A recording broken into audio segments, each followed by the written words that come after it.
नमस्कार, मेरा नाम है सुमित सिंह मेहता। हाजिर हूँ आपके सामने इलेक्ट्रोडायनेमिक्स से रिलेटेड एक और नया लेक्चर लेके। आज का हमारा है लेक्चर नंबर 9 और आज के इस लेक्चर का हमारा टॉपिक क्या रहने वाला है, deduction of Coulomb's law by Gauss law. ठीक है, और भी हम कुछ यहाँ पर बात करेंगे, जैसे हम integral form of Gauss law की बात करेंगे और differential form of Gauss law की भी बात करेंगे और उससे रिलेटेड एक क्वेश्चन करेंगे जो क्या होने वाला है, महत्वपूर्ण होने वाला है। ठीक है, तो शुरू करें।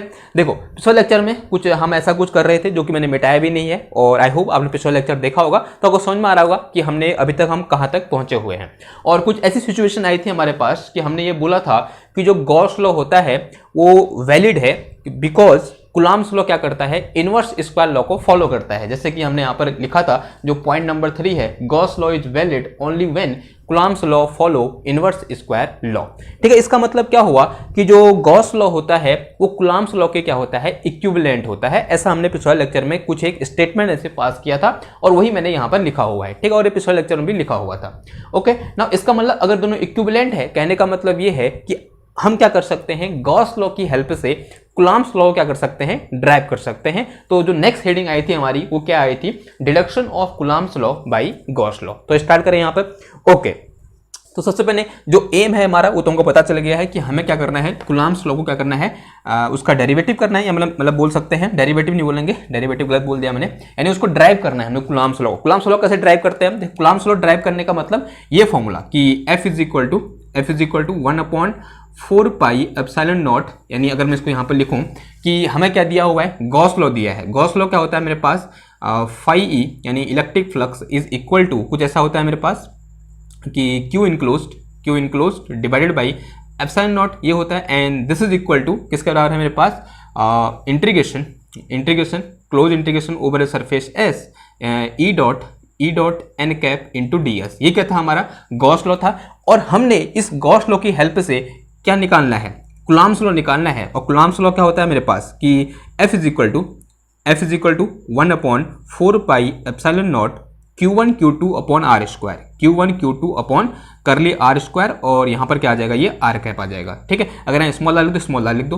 ठीक है, स्मॉल आर, और यहाँ क्या आ जाएगा, स्मॉल आर कैप आ जाएगा। ठीक है, यहाँ पर आप ध्यान रखना कि जो ये आर लिखा हुआ है ये क्या है, सेपरेशन वेक्टर है Q1 और Q2 के बीच में, यानी इसकी हेल्प से हमें क्या करना है, ये डिड्यूस करना है। ये हमारा क्या है, एम है। तो शुरू करें, स्टार्ट करें।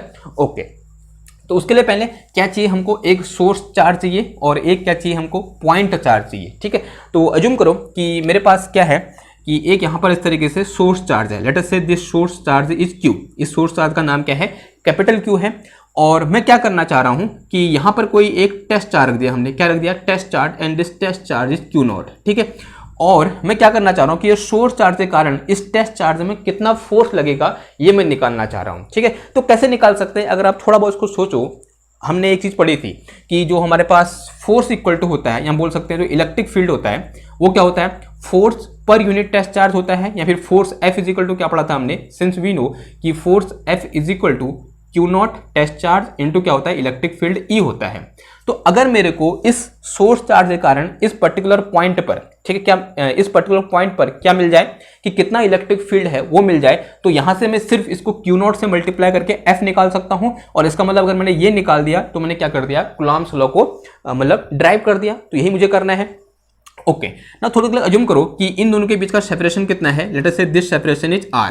ये कितना है मेरे पास, R है, या बोल सकते हैं R वेक्टर बोलते हैं, सिंपल R बोल दो, करली R बोल दो। ठीक है, ज्यादा परेशानी हो रही है तो क्या बोल दो, इसको करली R वेक्टर बोल दो। और यहां से मैग्नीट्यूड कितना हो जाएगा, इसका R हो जाएगा। ठीक है, कहने का मतलब क्या है, जो मेरे पास जो करली R है वो क्या है, separation vector, separation vector between Q and Q0। और जो Q है वो क्या है, मेरा सोर्स चार्ज है। जो Q है वो क्या है, सोर्स चार्ज है। और जो Q0 है यहाँ पर वो क्या है मेरे पास, यहाँ पर टेस्ट चार्ज है। क्या है, टेस्ट चार्ज है। ठीक है, तो सबसे पहला एम क्या रहेगा, और उससे पहले एक चीज और कि जो मेरे पास आर कैप होगा वो क्या हो जाएगा मेरे पास, this is magnitude of R vector divided by कितना आ जाएगा, मैग्नीट्यूड ऑफ आर, यानी unit vector in the direction of this separation vector, यानी किस डायरेक्शन में, इस डायरेक्शन में। देखो अब मुझे क्या निकालना है, now we want to find electric field due to this Q charge या फिर capital Q charge at point this, let us say this point is P. इसको क्या बोल दो, P पॉइंट बोल दो। Now we want to find find electric field at point P due to capital Q, ठीक है। लेकिन निकालना कैसे, एक तो हमको सिंपल फॉर्मूला पता होता है कि 1/4πε0 Q/r² हो जाएगा, लेकिन हमको निकालना किसकी हेल्प से, by the help of Gauss theorem या फिर by the help of Gauss law, ठीक है, by the help of Gauss law, ठीक है, गॉसेस लॉ, ठीक है। गॉस लॉ की हेल्प से क्या करना है, फाइंड करना है, ये इंपॉर्टेंट चीज है, ठीक है। वैसे तुमको पता है ना, हमारी प्रीवियस नॉलेज क्या करती है कि इसके कारण यहाँ पे इलेक्ट्रिक फील्ड कितना होगा, 1/4πε0 Q/r² होगा। लेकिन हमको ये जो डेरिवेशन में ये जो मैं बोल रहा हूं, ये किसकी हेल्प से निकालना है, गॉस लॉ की हेल्प से निकालना है, ठीक है। तो उसके लिए मैं क्या करना पड़ेगा, देखो नाउ फॉर दिस, तो इसको लिखो यहां पर, फॉर दिस लेट मी पहले मैं लिख लेता हूं, फिर समझाऊंगा मैं क्या बोलना चाह रहा हूं। For this let me draw a spherical Gaussian surface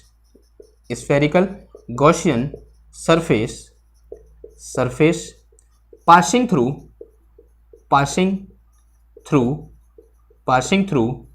point P with origin at point O। Point O तो लिखा ही नहीं, तो लिख लेंगे, देखो at point O, let us say this point is O, जहां पर एक कैपिटल Q चार्ज रखा हुआ है, वो जो पॉइंट है वो क्या है, पॉइंट O है। क्लियर हुई बात। और ये पॉइंट क्या है, मेरे पास P है। तो क्या करना चाह रहा हूं मैं, क्या जो निकालने के लिए, ये चीज करने के लिए मुझे क्या चाहिए, मैं क्या ड्रॉ कर रहा हूं, एक गॉसियन सरफेस ड्रॉ करूंगा जिसका शेप कैसा होगा, स्फेरिकल होगा। और उसकी खासियत क्या होगी, वो स्फेरिकल सरफेस इस P पॉइंट से होकर जाएगा और जिसका ओरिजिन कहां पर होगा, इस यहां पर होगा, यानी O पर होगा। तो इस तरीके से मैं क्या करूंगा, यहां पर सबसे पहले एक गॉसियन सरफेस इस तरीके से ड्रॉ करूंगा। तो कर दो ड्रॉ, ठीक है। इस तरीके से एक इमेजिनरी गॉसियन सरफेस जो कैसा है, स्फेरिकल है शेप में, मैंने क्या कर दिया, यहां पर इस तरीके से ड्रॉ कर दिया, ठीक है। यहां पर तो कोई दिक्कत नहीं है, सिंपल ड्रॉ कर दो यूं करके, ओके। आपके पास प्रकार है तो आप और बेहतर ड्रॉ कर सकते हो, ठीक है। मेरे पास तो नहीं है, तो ऐसे कर देते हैं, ओके। तो आई होप ये स्फेरिकल थोड़ा बहुत दिख रहा होगा, इसको थोड़ा सा मिटा देते हैं इधर से, ओके। नाउ थोड़ा बहुत फील आ रहा है स्फेरिकल का जैसा, यहाँ थोड़ा बड़ा हो गया, थोड़ा सा कम कर देते हैं इधर से, ओके, यूं करके, like this, okay. Now this is a Gaussian surface. ये क्या है, मेरे पास गॉसियन सरफेस है। ये चीज क्या है, गॉसियन सरफेस, ठीक है। नाउ अब देखो, एक क्वेश्चन ये आता है कि मैंने यहां पर जो गॉसियन सरफेस है वो स्फेरिकल क्यों ली, कोई और क्यों नहीं ले ली, ठीक है। जो गॉसियन सरफेस है, जैसे अभी तक हमने पढ़ा था ना गॉस लॉ में, कि हम गॉसियन सरफेस कुछ भी ले सकते हैं, उससे निकलने वाला फ्लक्स हमेशा क्या रहेगा, उतना ही रहेगा, ठीक है, जब तक कि उसके अंदर का जो चार्ज का मैग्नीट्यूड है वो सेम है, ठीक है। तो यहां पर हमने स्फेरिकल ही क्यों ली, हमने कोई और ऐसे टेढ़ा मेढ़ा कुछ क्यों नहीं ले लिया। टेढ़ा मेढ़ा लेंगे वो भी क्या होगा, वैलिड होगा, लेकिन ये भी क्या, यही क्यों लिया, स्फेरिकल ही क्यों लिया। उसके पीछे का रीजन है, तो उसको लिखते हैं, देखो रीजन लिखते हैं या फिर समझते हैं उसको, रीजन क्या है। Here we take spherical surface because we want to make E as a constant। देखो ध्यान सुनना, here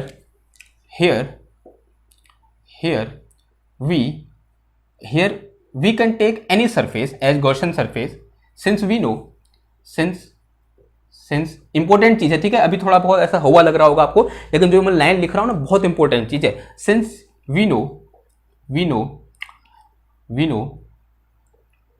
any closed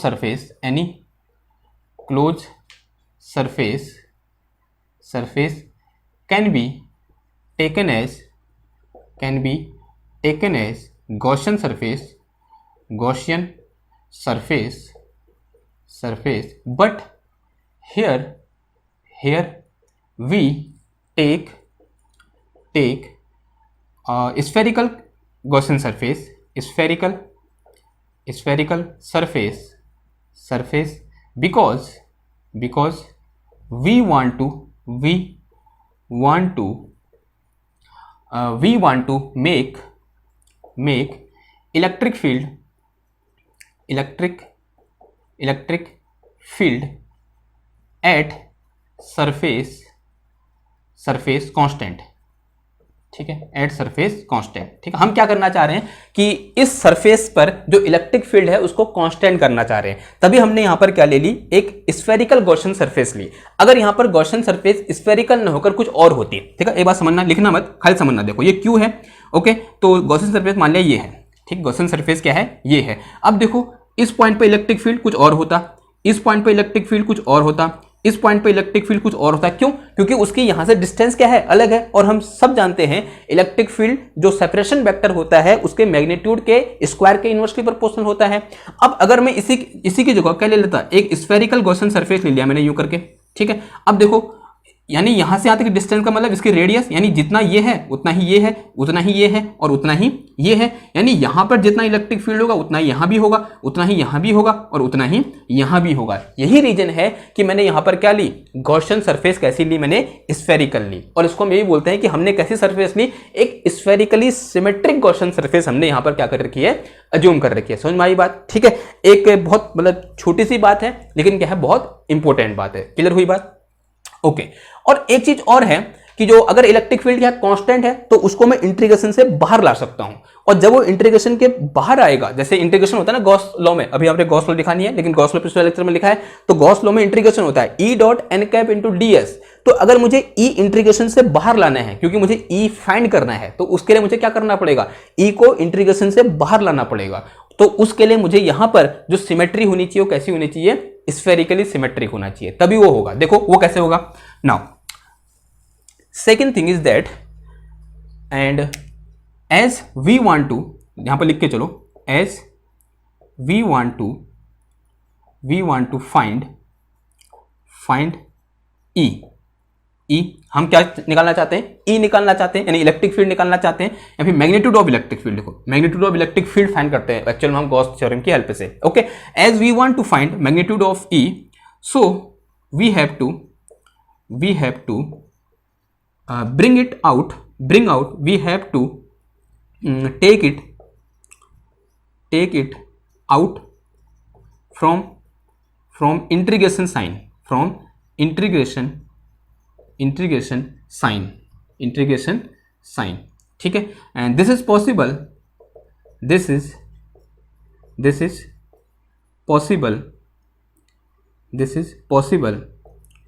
only when it is constant at the surface, वो सरफेस पे क्या होगा, कांस्टेंट होगा, तभी उसको क्या ले सकते हैं, हम बाहर ले सकते हैं, कांस्टेंट एट द सरफेस। ठीक है, ओके। अब देखो, अब ध्यान समझना, सिंस फ्रॉम गॉस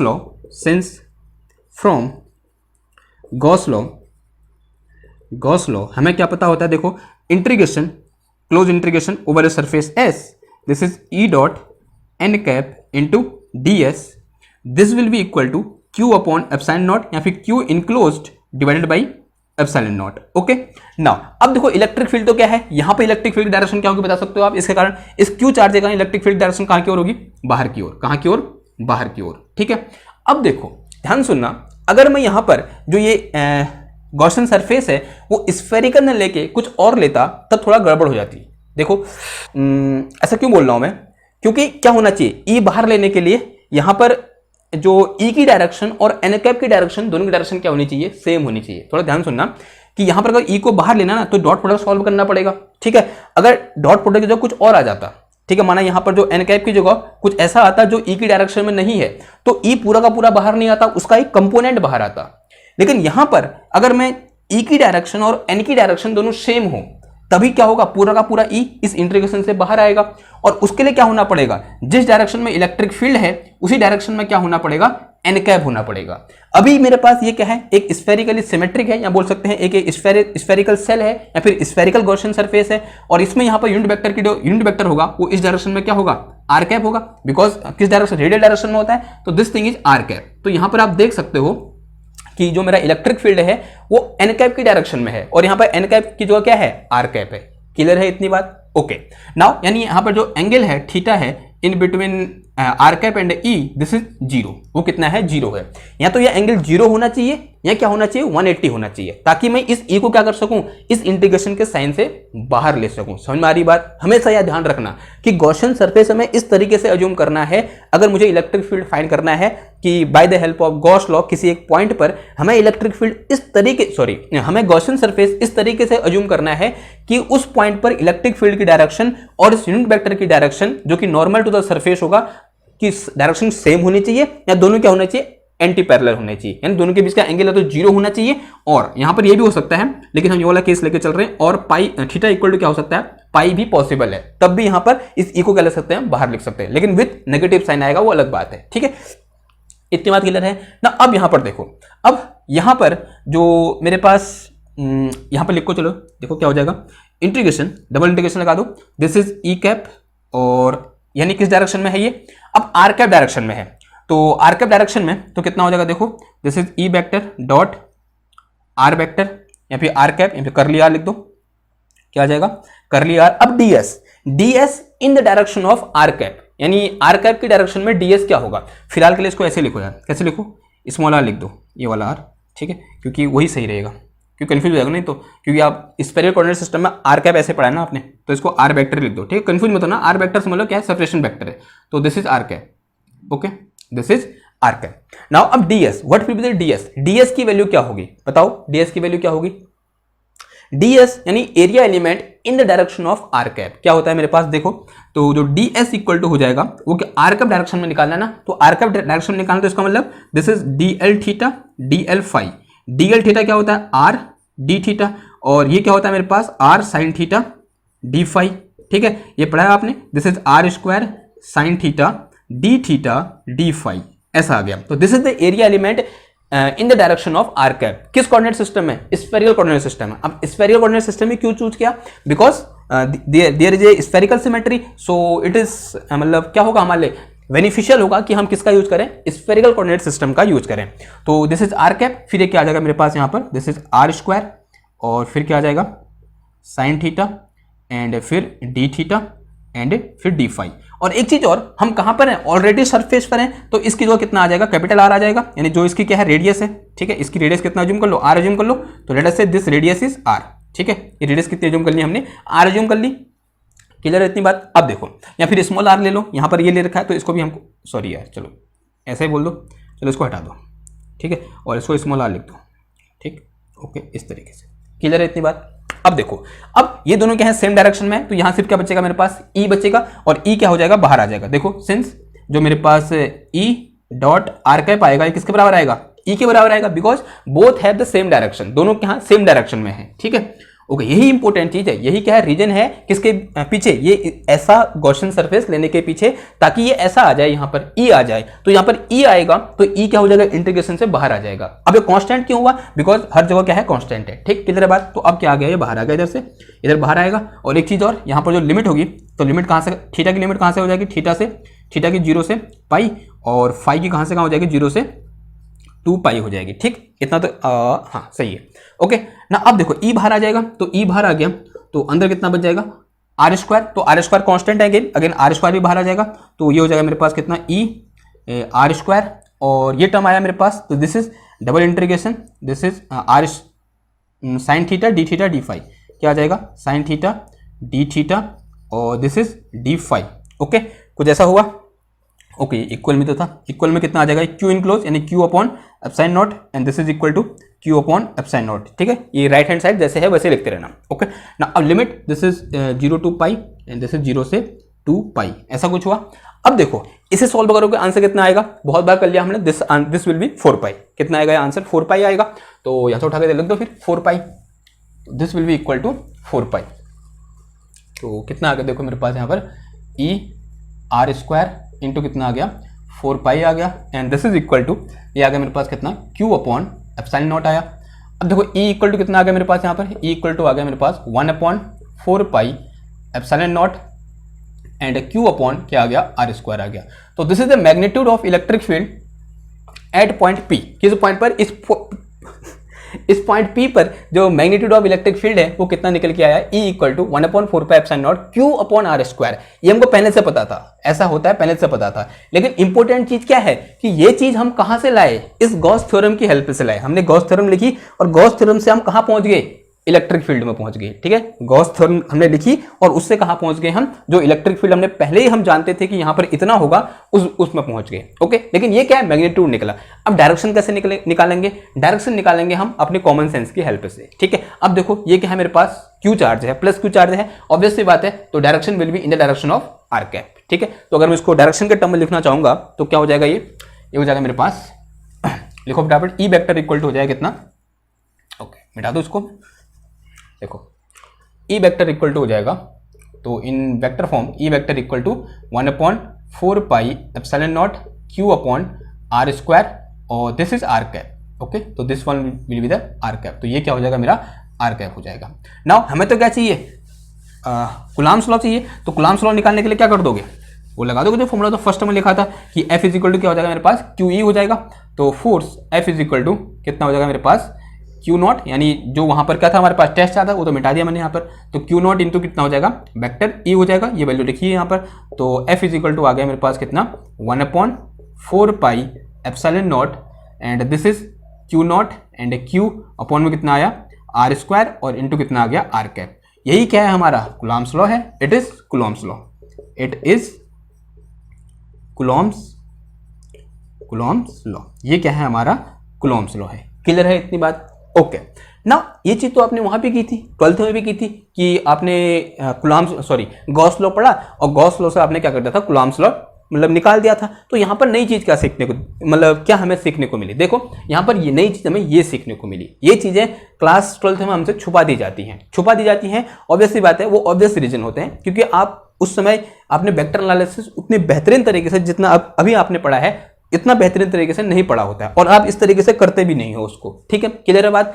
तो ये किया, मतलब यहां पर जो मेरे पास एंगल है कि उन दोनों के बीच, ई और आर के बीच का एंगल हमेशा कितना होना चाहिए, ई और एन कैप के बीच का एंगल हमेशा कितना होना चाहिए, तो 0 होना चाहिए, या कितना होना चाहिए, पाई होना चाहिए।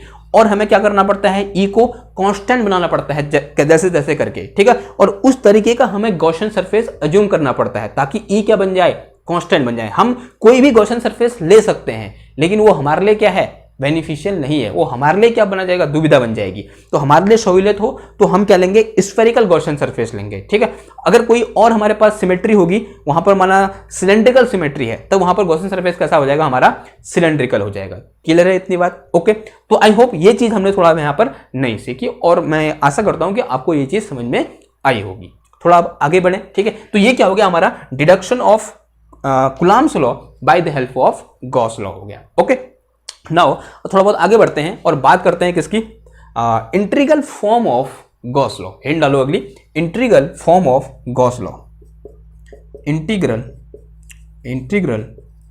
फॉर्म ऑफ गॉस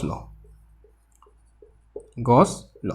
ठीक है, ओके। ये जो लिखा है ना, this is integral form of Gauss law, integration आ रखा है इसमें, तो इसी को क्या क्या बोलते हैं हम, integral form of Gauss law बोलते हैं। तो सिंस वी नो कि according to Gauss law, flux passing through any close surface is equal to Q enclosed divided by epsilon not, ये होता है हमारे पास।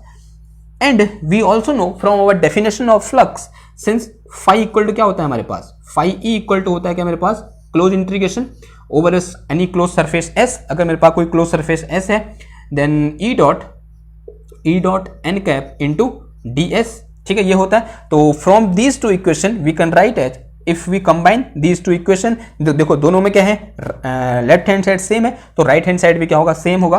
तो यहां से मेरे पास क्या आ जाएगा, close integration over a surface S, this is E dot N cap into कितना आ जाएगा, d s, and this is equal to Q enclosed divide में कितना आ गया, एप्सिलॉन नॉट। तो this is integral form of Gauss law. ये क्या है, हमारा integral form of Gauss law है, जो क्या है, बहुत ही बेनिफिशियल होने वाला है इलेक्ट्रिक फील्ड निकालने के लिए। It is very very important. ठीक है, यहाँ पर लिख दो, स्टार लगा दो। स्टार का मतलब ये क्या है, हमारा बहुत इंपॉर्टेंट क्या है, फॉर्म है। ठीक है, इंटीग्रल फॉर्म क्या होता है, बहुत इंपॉर्टेंट होता है इलेक्ट्रिक फील्ड निकालने के लिए। जैसा कि आपने यहाँ पर देखा होगा, हमने एक पॉइंट चार्ज का इलेक्ट्रिक फील्ड निकाला, वो कितना आया, इतना आया, और यही हमने वहां से मतलब जब फर्स्ट में जब किया था तब भी निकाला था। क्लियर है इतनी बात, ओके।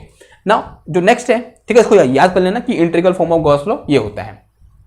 नेक्स्ट है वो है हमारे पास क्या, differential form of Gauss law. Hint डालो क्या, differential form of Gauss law. Next heading क्या हो जाएगी हमारी, differential form of Gauss law.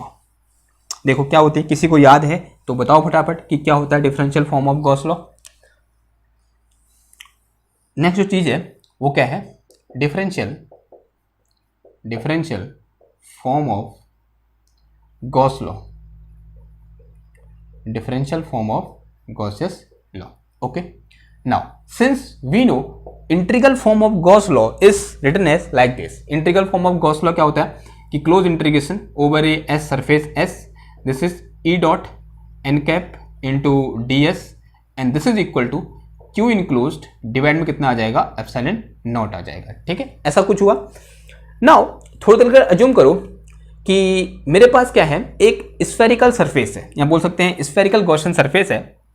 यूं करके मान लिया ये क्या है, मेरे पास एक स्फीयर है। ठीक है, इस तरीके से क्या बोल दो, दिस इज ए स्फीयर।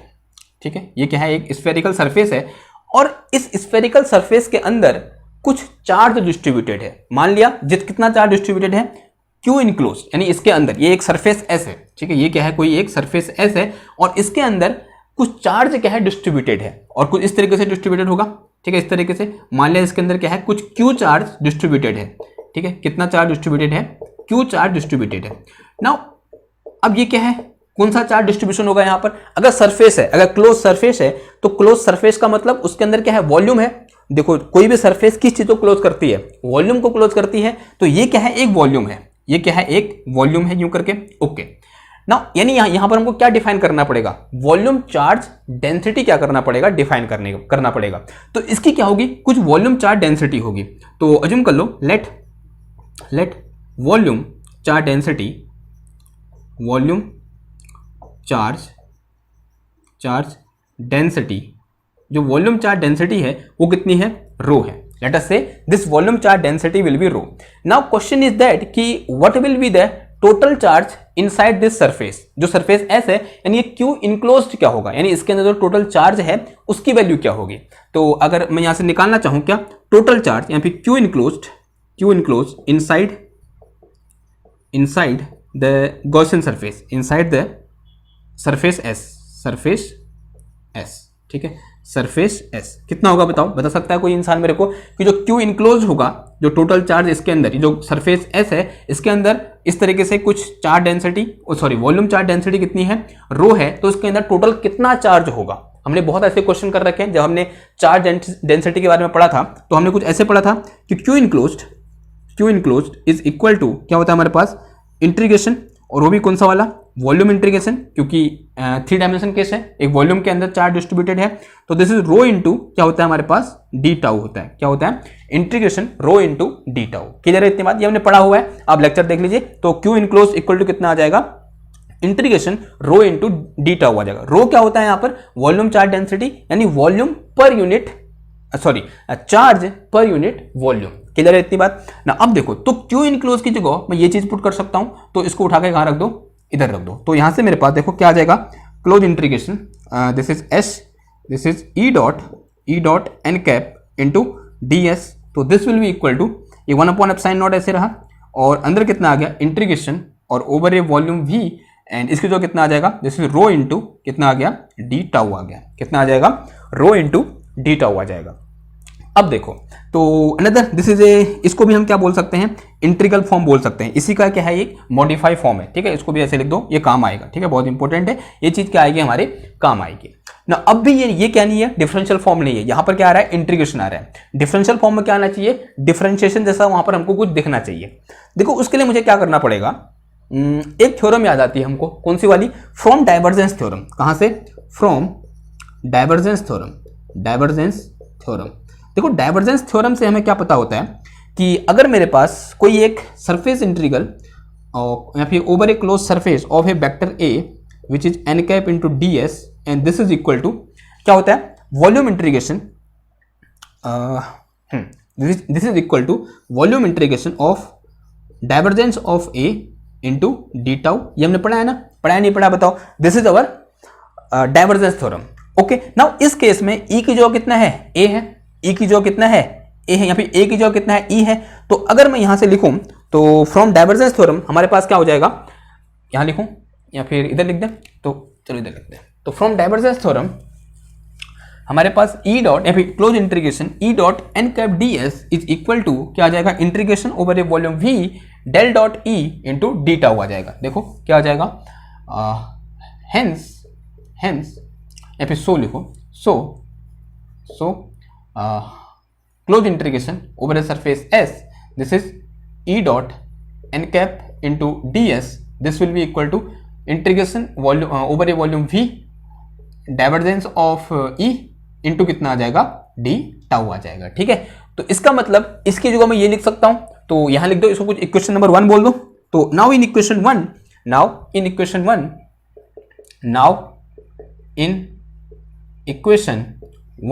क्या आ जाएगा यहां से मेरे पास, इसकी जगह ये पुट कर दो। ठीक है, तो this is over a volume V, this is del dot E या फिर divergence of E into d tau, this is equal to integration, इस एप्सिलॉन क्या है, एप्सिलॉन कांस्टेंट है, इसको मैं इंटीग्रेशन के अंदर लिख सकता हूं, तो ये आ जाएगा मेरे पास कितना, rho into rho divided by epsilon naught into कितना आ जाएगा, डी टाउ आ जाएगा। And this is again integration over a volume V.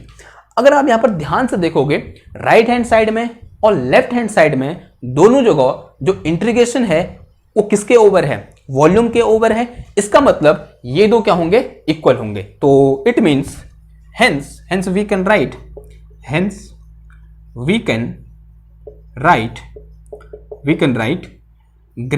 Divergence of E is equal to rho divided by epsilon naught. तो डाइवर्जेंस ऑफ ई है वो क्या होता है, rho divided by epsilon naught के बराबर होता है। और ये जो चीज लिखी ना मैंने यहां पर, इसी को हम क्या बोलते हैं, differential form of Gauss law बोलते हैं। And it is differential form of Gauss law, यहां पर लिख दो, it is differential form of Gauss law, यही क्या है हमारा, differential form of Gauss law है। तो इजी था, तो ये क्या है, बहुत इंपॉर्टेंट है। और अगर आपको थोड़ा बहुत याद है, आपने कभी इलेक्ट्रोडायनामिक्स पहले पढ़ी हुई है, इसका एक और नाम है, वो क्या है, मैक्सवेल्स इक्वेशन। मैक्सवेल इक्वेशन भी क्या होती है, जो मैक्सवेल की फर्स्ट इक्वेशन होती है वही होती है कि divergence of E is equal to rho divided by epsilon naught. Rho क्या है यहाँ पर, चार्ज डेंसिटी है, इनक्लोज्ड बाई वॉल्यूम वी, या फिर वो sorry enclosed by surface S, किस सरफेस ने कितना वॉल्यूम कितना चार्ज क्या कर रखा है, इनक्लोज कर रखा है। क्लियर है इतनी बात, ओके। ना थोड़ा और बेहतर बनाना चाहते हो तो रो इनक्लोज लिख दो यहाँ पर, ठीक है। लेकिन वैसे आपका कॉमन सेंस इतना है कि ये जो रो लिखा है यहाँ पर, ये कौन सा रो है, जो इस सरफेस ने क्या कर रखा है, इनक्लोज कर रखा है। ठीक, क्लियर है इतनी बात। अब देखो थोड़ा सा आगे बढ़ते हैं, इसको क्वेश्चन कर लें, एक क्वेश्चन कर लेते हैं। देखो क्वेश्चन लिखो, क्वेश्चन नंबर कौन सा हो जाएगा, 1 हो गया था या 2 हो गया था, 1 लिख दो, चलो क्वेश्चन नंबर 1। ठीक है, तो लेट अस कंसीडर कि हमको क्या दे रखा है, इलेक्ट्रिक फील्ड ई दे रखा है मेरे पास का के आर की पावर 3 इंटू आर कैप। ये किस में दे रखा है, इन स्फेरिकल कोऑर्डिनेट सिस्टम में दे रखा है। किस में दे रखा है, इन स्फेरिकल कोऑर्डिनेट सिस्टम। ठीक है, जो इलेक्ट्रिक फील्ड हमें गिवन है, और इलेक्ट्रिक फील्ड की वैल्यू कितनी है, के आर की पावर 3 इंटू आर कैप। और यहां पर जो k है वो क्या है, मेरा कोई कांस्टेंट है। ठीक, कोई भी कांस्टेंट हो सकता है, k is constant and this r cap is unit vector in the direction of radial direction. ठीक है, तो किस डायरेक्शन में, r कैप क्या है, यूनिट वेक्टर है रेडियल डायरेक्शन में। हमें क्या निकालना है, देन फाइंड, देखो क्वेश्चन क्या है, फाइंड चार्ज, क्या निकालना है, टोटल चार्ज। ठीक है, ये जो इलेक्ट्रिक फील्ड जिस चार्ज के कारण है वो चार्ज क्या है, हमें क्या करना है, वो फाइंड करना है। ट्राई करो, कैसे फाइंड करोगे, एक हिंट दूं मैं आपको, ये किसकी हेल्प से होगा, जो differential form of Gauss law है उसकी हेल्प से हम इसे क्या कर सकते हैं, सॉल्व कर सकते हैं। देखो कैसे, ओके इसे मिटा दें। देखो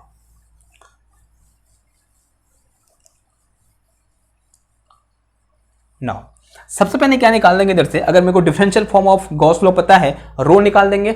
अगर एक बार रो निकल गया तो रो निकलने बाद क्या निकल जाएगा हमारे पास, क्यू निकल जाएगा। सिंपल सी चीज है, क्यू निकालने के लिए फॉर्मूला लिखा था हमने यहाँ पर। ओके, नाउ सिंस तो सॉल्यूशन लिखो इसका, solution since E equal to क्या होता है हमारे पास, ई इज इक्वल टू होता है के आर की पावर 3 इंटू आर कैप। ऐसा कुछ होता है कि E इक्वल टू आर की पावर 3 इंटू कितना आ गया, आर कैप आ गया। ओके नहीं ये इसको लिखो गिवन, सिंस नहीं, this is given. Okay and since we know कि from the differential form of Gauss law कि divergence of E is equal to क्या होता है, रो अपॉन एप्सिलॉन नॉट होता है। अगर मेरे को यहां से क्या निकल जाए, डाइवर्जेंस ऑफ E निकाल दूं, जो किसके बराबर होगा, रो अपॉन एप्सिलॉन नॉट के बराबर होगा। नाउ अब बात आती है क्या, हमें कितनी चीजें याद रहती हैं।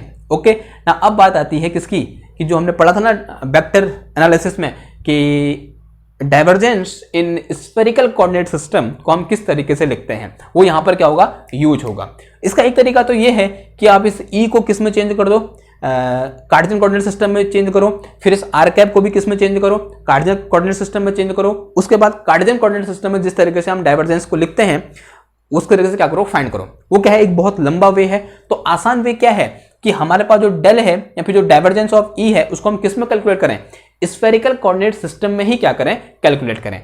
तो डेल इन जनरल क्या होता है हमारे पास, अगर आपको थोड़ा बहुत याद है कि जो डेल होता है यानी डाइवर्जेंस होता है, divergence of any vector field A, उसको हम कैसे डिफाइन करते हैं, तो this will be equal to, थोड़ा बहुत याद है आपको, इन जनरल की बात हो रही है, this is 1 upon H1 H2 H3 and into क्या आता है हमारे पास, देखो डेल ओवर डेल U1 और इनटू क्या होता है, देखो H2 H3 and into A1 and plus का del over del U2 and यहाँ क्या आता है H1 H3 इंटू A2 और plus del over del U3 और फिर कितना आता है H1 H2 A3 and this bracket is closed. Okay now अगर मैं स्फेरिकल कोऑर्डिनेट सिस्टम की बात करूं तो for spherical coordinate system H1 H2 H3 की वैल्यू क्या होती है, इसकी वैल्यू होती है क्या 1, इसकी वैल्यू कितनी होती है r और इसकी वैल्यू कितनी होती है r sin थीटा, और U1 U2 U3 की वैल्यू क्या होती है U1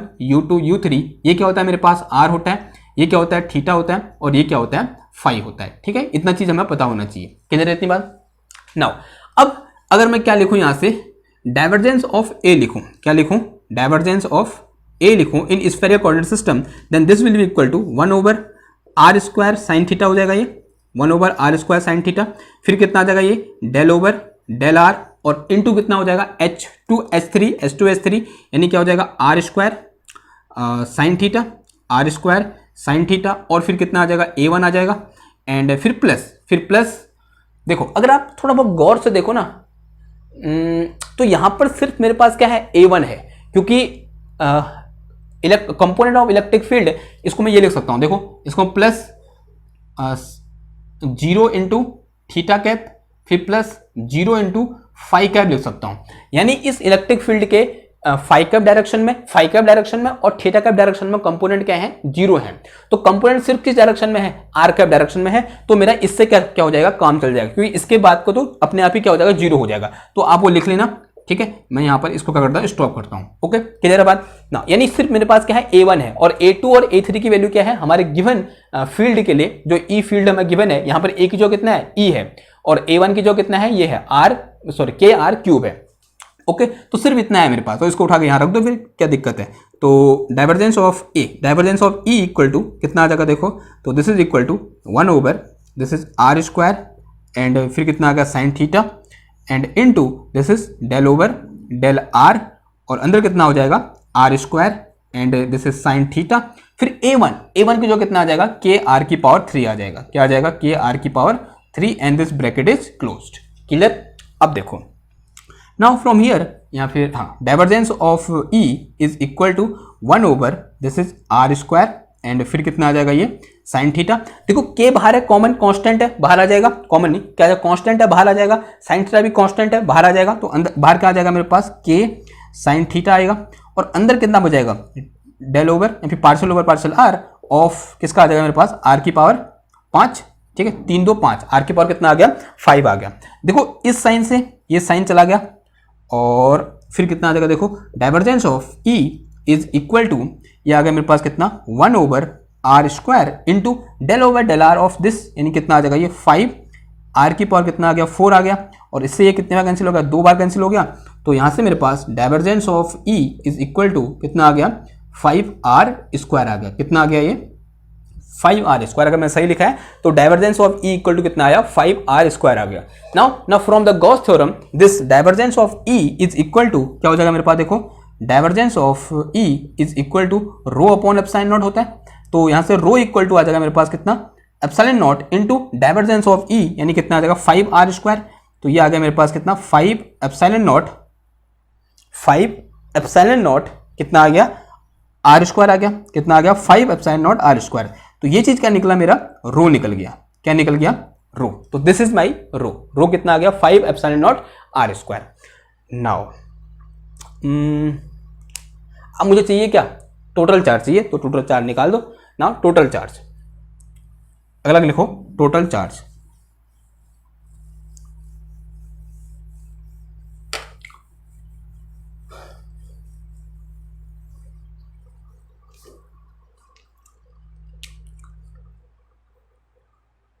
ओके नाउ अब लिखो क्या, टोटल चार्ज, टोटल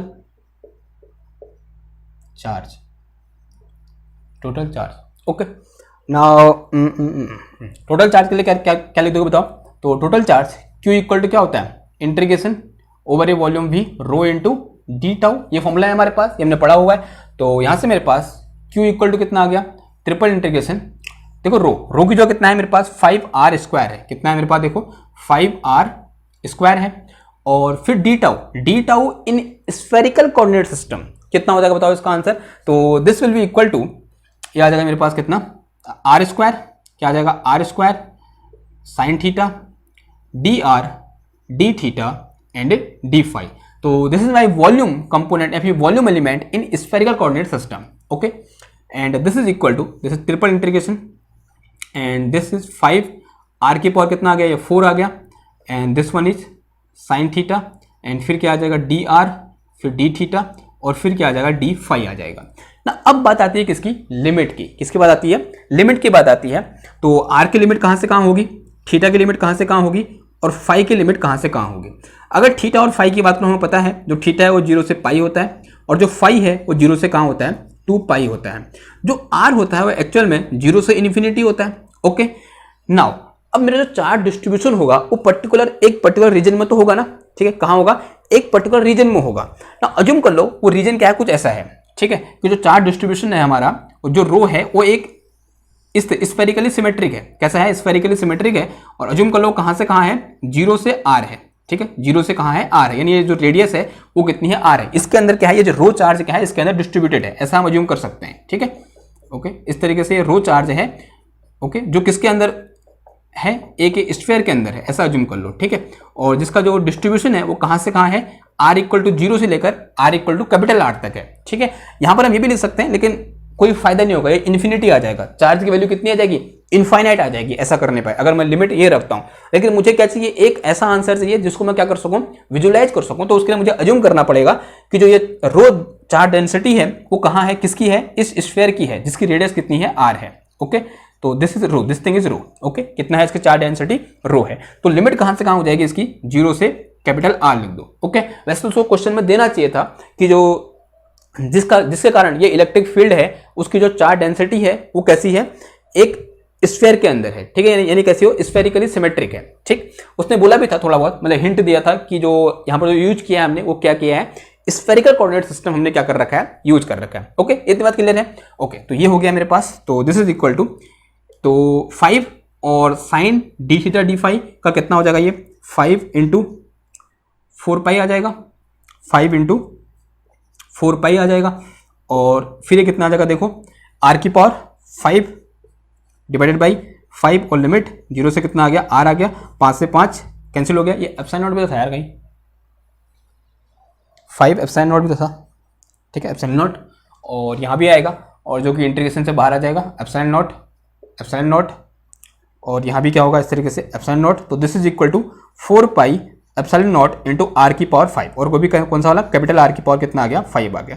तो दिस इज टोटल चार्ज।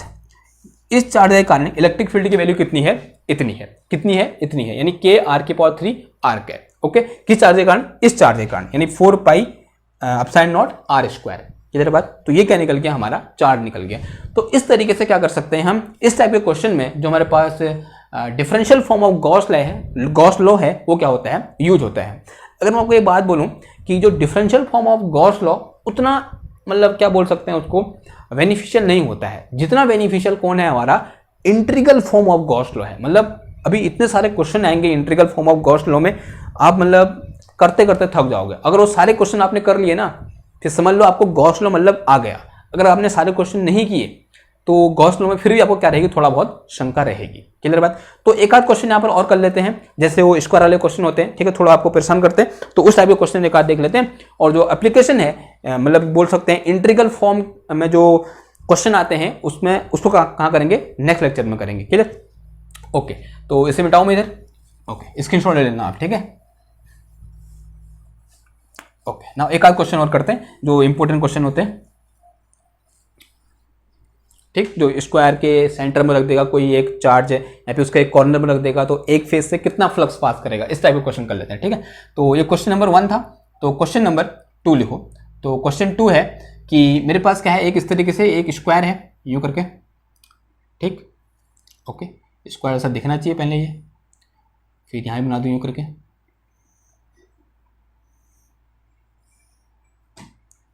ठीक, ऐसे ऐसे फिर ऐसे फिर ऐसे, ओके ओके। ना यहाँ पर कोई एक चार्ज क्यों रखा हुआ है, क्या रखा हुआ है, कोई एक चार्ज क्यों रखा हुआ है, कहाँ पर, इस कॉर्नर पर। हमें क्या निकालना है कि इस फेज से कितना फ्लक्स क्या करेगा, पास करेगा, ओके, कि इस फेज से कितना फ्लक्स पास करेगा। और जब फ्लक्स की बात आती है हमें क्या लगाना है, गॉस थ्योरम लगाना है। पहले तो क्वेश्चन मेरा ये होता है आपसे कि क्या जो यहाँ पर चार्ज क्यों रखा हुआ है, क्या ये क्लोज्ड है, क्या ये क्लोज सरफेस के अंदर है, क्या इस चार्ज के कारण जो टोटल फ्लक्स होगा वो सिर्फ मतलब टोटल जो फ्लक्स है इस चार्ज क्यू का वो इस जो क्यूब यहाँ बनाया है इस क्यूब से पास हो रहा है। आंसर है नहीं। क्यों, क्योंकि ये कहाँ रखा हुआ है, कॉर्नर पर रखा हुआ है। तो यहां से कुछ फ्लक्स कैसे आएगा, ऐसे आएगा, ऑब्वियस सी बात है, कुछ फ्लक्स ऐसे आएगा, कुछ ऐसे आएगा, कुछ ऐसे बाहर भी चले जाएगा यूं करके, इधर को भी चले जाएगा, कुछ इधर को चले जाएगा। तो विजुअलाइज कर रहे हो आप, ठीक है, ओके। जैसे मेरे पास मार्सिस की डिब्बी है, हाँ एक मेरे पास ये है, देखो इसको मान लो, तो एक इसको थोड़ी देर क्यूब मान लो, ठीक है, इसको थोड़ी देर क्या मान लो, क्यूब मान लो। अगर ये चार्ज पार्टिकल इसके अंदर होता, कहाँ होता, इसके अंदर होता तब कोई दिक्कत नहीं थी, इसके सेंटर में होता तो कोई दिक्कत नहीं थी, इसके फेस में होता तब भी दिक्कत है। लेकिन अगर कहाँ होता, इसके मतलब अंदर, यानी इसे किसी भी फेस को किसी भी एज को टच नहीं कर रहा होता और इसके अंदर होता तब कोई दिक्कत नहीं थी। उसके मतलब उस पूरे से निकलने वाला फ्लक्स कितना हो जाता, Q अपॉन एप्सिलॉन नॉट होता। सीधे सीधे हम क्या लगा देते, गॉस थ्योरम लगा देते। लेकिन अभी चार्ज हमारा कहां पर है, इधर पर है। कहां पर, अगर मैं ऐसे दिखाऊं तो कहीं इस कोने पर है या फिर इस कोने, कहीं पर भी इस कोने पर है। तो ये चार्ज क्या अभी क्लोज सरफेस के अंदर है, आंसर है नहीं। ये कहां है, आधा क्लोज है आधा क्लोज नहीं है। तो सबसे पहला एम हमारा क्या रहता है कि इस पूरे चार्ज को क्या करना है, हमको क्लोज करना है। क्या करना है, इसको क्लोज करना है। देखो क्लोज कैसे करेंगे। अब क्लोज करने के लिए ध्यान से देखना, मैं एक थोड़ा सा एक डायग्राम ड्रॉ कर रहा हूं, थोड़ा सा पेशेंस बनाए रखना, क्योंकि ये जो खेल है पूरा वो किसका है, पेशेंस का है। ओके, यहां पर ध्यान से देखना, ये चार्ज क्यू है इस तरीके से, okay, this is charge Q. Okay, now मैं एक डायग्राम बना रहा हूं, उसको ध्यान से देखना, इस तरीके से बना रहा हूं, ठीक, यानी इस चार्ज को मैं क्लोज करने के लिए डायग्राम बना रहा हूं। ओके, इस तरीके से पहले बनाते हैं, ठीक है, थोड़ी देर से ध्यान से देखना, यानी पेशेंस बनाए रखना। ओके, पेशेंस का खेल है भैया यहाँ पर, अगर पेशेंस नहीं बनाओगे, ध्यान से समझोगे नहीं, तो ये चीज़ें क्या होती है ना, समय के साथ उड़ जाती है दिमाग से। अगर एक बार फिट होगी तो फिर फिट हो गई। इस तरीके से यहाँ पर यूँ बनाओ, फिर यूँ बनाओ, ठीक, आप सिर्फ देखना, ठीक है, आप खुद बना लोगे, एक बार इसको सीख लोगे ना, एक बार मेरे को बनाते हुए देख लो, फिर खुद बना लोगे आप, फिर किसी को भी सिखा सकते हो आप, ठीक है, एक्सपर्ट हो जाओगे इसमें। ओके, फिर यहाँ से कैसे बना दो,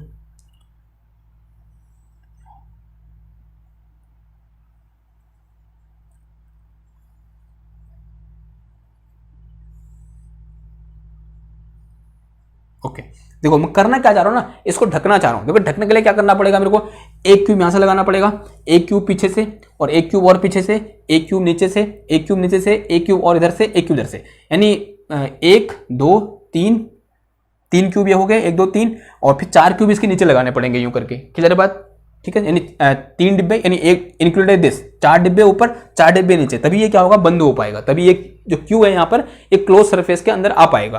तो वही मैं बनाने की कोशिश कर रहा हूँ। एक बार देखो कैसे बनता है, देखते हैं। इसके सेंटर से एक लाइन ऐसे खींच दो, यहाँ इसके सेंटर में, यहाँ से इसके सेंटर में, फिर इसके सेंटर से यूँ करके इधर, ठीक, फिर इसके सेंटर से यूँ करके इधर, और फिर यहाँ से बना दो यूँ करके, यूँ, ठीक, फिर यहाँ से यूँ बनाओ, फिर यहाँ से यूँ बनाओ, फिर यहाँ से यूँ बना दो, थोड़ा सा टेढ़ा हो गया, सीधा बना दो, ठीक, ओके। यहाँ से इससे इसको मिला दो, टेढ़ा हो गया ना, देखा,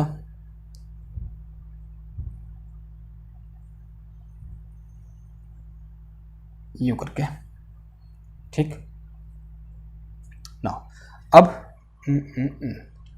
इस लाइन को इस लाइन से मिला दो, इसके सेंटर से मिलाना, ठीक है, इस लाइन को इस लाइन से मिला दो, फिर इस लाइन को इस लाइन से मिला दो, फिर इससे इसको मिला दो, फिर इससे इसको मिला दो।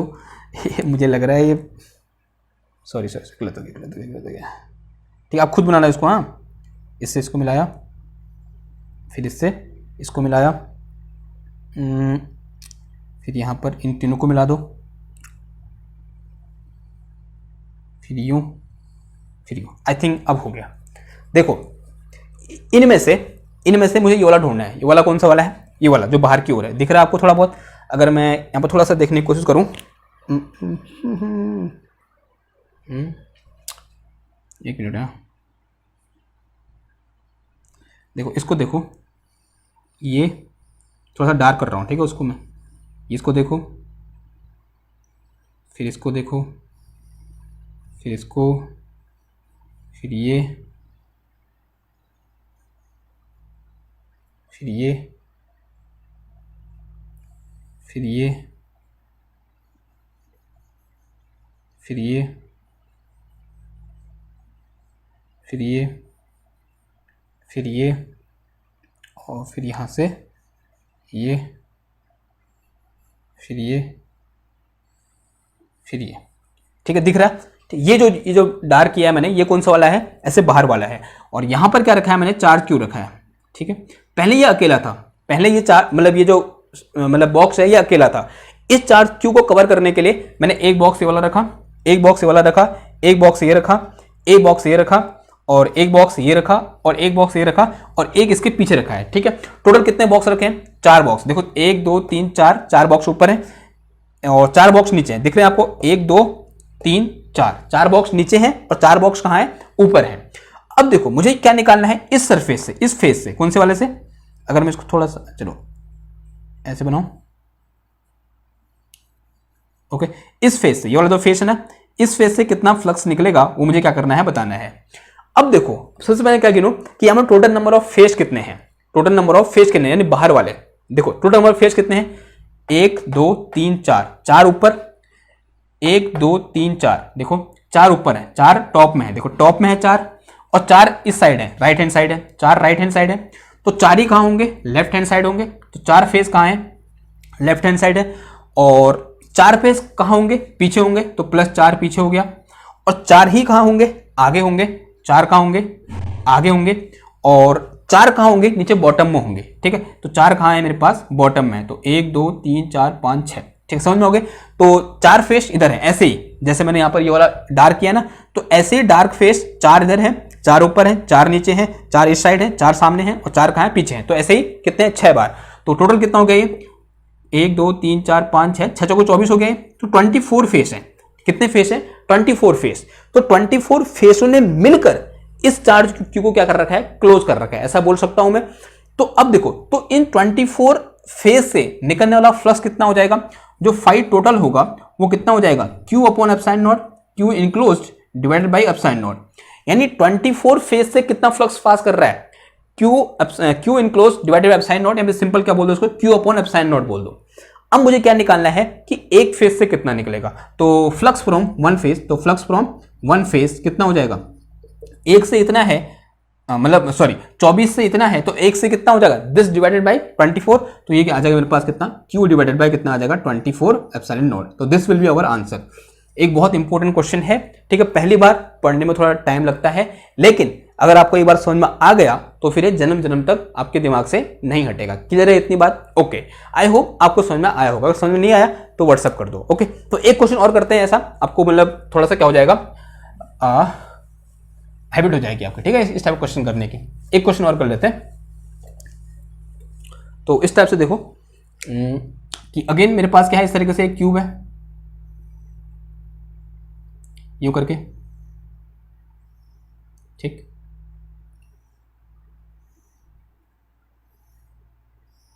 यूं, फिर यूं, फिर यूं, फिर यूं। देखो अभी चार्ज पार्टिकल कॉर्नर पर नहीं रखा है, कहां रखा हुआ है, इस एज में रखा हुआ है, यहां पर है। दिस इज माई क्यू, ये क्यू रखा हुआ है। देखो अभी क्या क्लोज है क्यू, क्यू क्लोज नहीं है, तो इसका मतलब गॉस थ्योरम नहीं लगा सकते। गॉस थ्योरम कब लगेगी, जब ये क्या होगा, क्लोज होगा। और मुझे क्या करना है, इस सरफेस से कितना फ्लक्स पास करेगा, इस वाले सरफेस से, ये मुझे क्या करना है, फाइंड करना है। जो मैंने इसे डार्क कर रखी है, जो सेट कर रखी है, शेडेड जो फेस है उससे कितना फ्लक्स पास करेगा, ये मुझे क्या करना है, फाइंड करना है। तो गॉस थ्योरम लगाने के लिए सबसे पहले मुझे इसे क्लोज करना पड़ेगा। जो क्लोज कैसे होगा, अभी मैं इसी में कर दूं एक बार। देखो यहां मैं नहीं कर सकता क्योंकि बहुत सारे क्यूब बनाने थे, तो मैंने अलग अलग पहले वो क्यूब बना लिए, फिर मैंने चार्ज रखा। देखो यहां पर मैं ऐसा कर सकता हूं, थोड़ा बहुत अगर आप मेरा साथ दो तो एक फेस तो ये बन जाएगा इसको क्लोज करने के लिए, यूं, फिर यूं, फिर ऐसे, फिर ऐसे, ठीक है। देखो इधर की ओर से क्लोज हो गया। अब एक और नीचे की ओर से बना दो, यूं करके, यूं, और फिर यहां पर भी ऐसे ही, ठीक है। ये देखो इधर की ओर से भी क्लोज हो गया, हुआ ना क्लोज। अब इधर की ओर से बचा, तो ऑब्वियस बात है यहां भी एक क्यूब बन जाएगा यूं करके,